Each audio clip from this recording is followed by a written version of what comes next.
Welcome guys! Just me!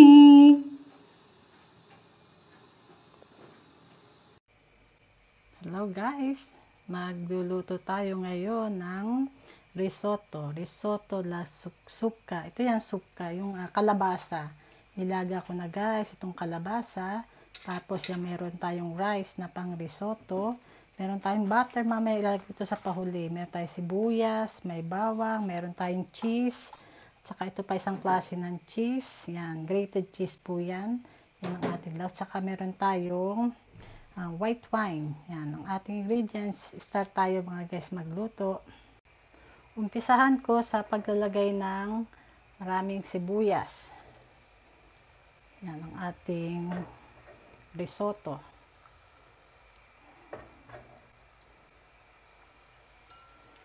Hayaan natin siyang maluto ng ilang minutes.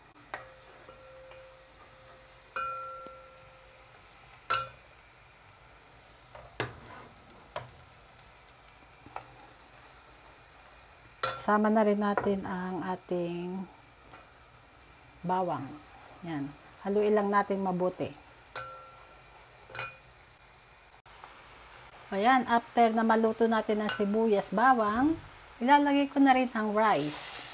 Yan yung ating pang rice na risotto. Haluin din natin siyang mabuti. Atin mo nang isaute dyan ng ilang minutes. Hayaan natin maluto ng konti bago natin ilagay yung ating wine. Ito na ngayon ang itsura niya guys. Ilalagay ko na rin ang wine. Siguro mga kalahating baso.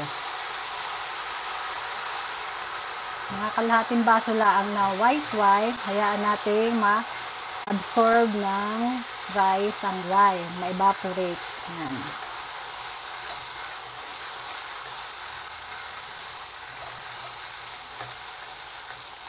Ganito. Tapos, after ma-evaporate na ang wine, lalagyan na natin ng kanya ito yung kalabasa.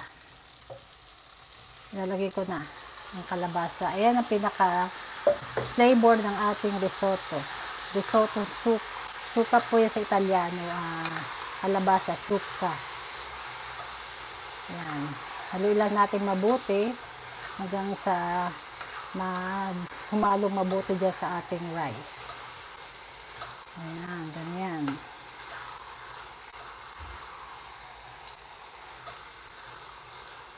At dahil din dito may pinapakulo akong tubig, ito yung magiging sabaw nito. Paunti-unti natin ilalagay dito sa risotto. Yung pinaka tubig. Unti-unti lang ang lagay kasi ng pagluluto ng risotto. Ang pinaka sabaw niya. Yan, ganito. Haluin lang natin mabuti. Tapos yan, lalagyan natin ng kaunting tubig. Paunti-unti lamang po lagay hanggang sa maluto yung ating rice. Ayan po ang pagluluto ng risotto. Flavor po. Pwede po marami, iba-ibang klase po ng risotto ang naluluto. Kahit anong gusto nyo ilagay. Ayan. Wait lang tayo ng ilang minutes hanggang sa ganyan lang po yan. Paunti-unti lang ang pagluluto. Ito na guys, ang itsura niya, oh. Yan. Nilalagyan ko pa yun ng paunti-unting tubig. Tapos, ngayon, para may lasa siya, lagyan natin ng isang Knorr cube. Ito po ay beef flavor. Ayan. Haluin natin siya, magpapalasa dyan. Tapos, lalagyan na lang natin ng asin kung tama na sa lasa. Maya-maya po, ito'y paluto na. Pakita ko na lang sa inyo pag tayo malapit ng maluto ang aking risotto. Ayan, guys. Ito guys, ang itsura na ngayon ng aking risotto niluluto. Lalagyan ko na ngayon din ng butter. Yan, butter at saka itong isang klase ng cheese niya. Yan, lalagay natin to guys. Yan.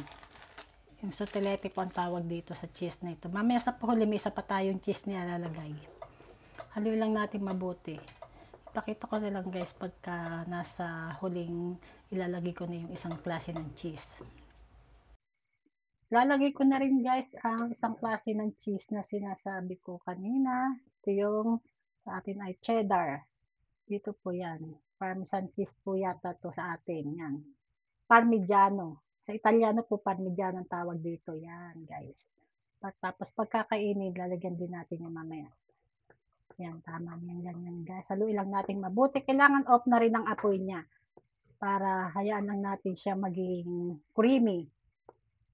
Yung aking risotto niluluto. Ito guys, ang risotto Italiano. Suka. Suka po ay kalabasa sa atin. Yan. Luto na po yan guys. Oh. Yan ang itsura niya. Kailangan po yung ganyan. Oh, yung malapot siya, creamy.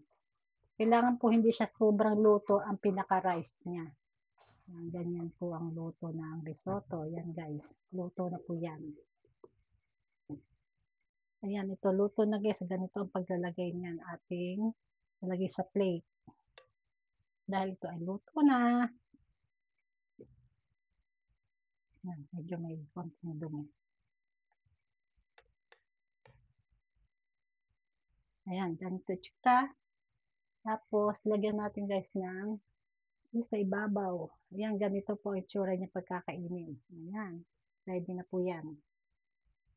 O, yan guys, ito na yung aking nilutong risotto. Luto na yan mga guys. Please subscribe and like and share na sa aking channel, Jasmine. Thank you for watching.